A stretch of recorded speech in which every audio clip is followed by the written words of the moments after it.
Manifestement, il y a des problèmes de fonctionnement avec cette force régionale.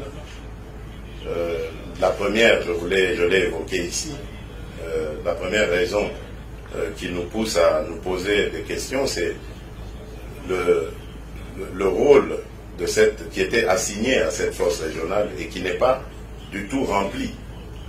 Aujourd'hui, il y a dans certaines localités une cohabitation observée entre les contingents de la force régionale est-africaine et les terroristes du M23, ce qui n'était pas prévu au programme. Il était question, je rappelle ici, de contraindre aux côtés des FARDC ces forces terroristes à gagner le chemin de la paix, c'est-à-dire cesser le feu, retrait, cantonnement. Et aujourd'hui, malheureusement, on constate qu'il y a des forces qui tolèrent. En plus du fait que des officiels, soit des pays de ces contingents, ou des officiels militaires du contingent même, en arrivant sur le sol de la RDC, on dit clairement qu'ils ne venaient pas pour combattre le M23, ce qui n'était pas du tout...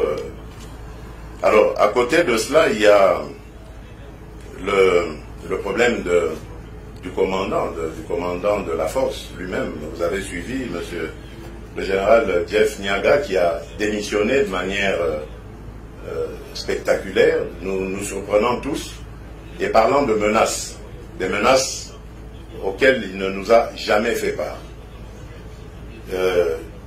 Pourquoi il ne nous a pas fait part de ces menaces, lui seul le sait.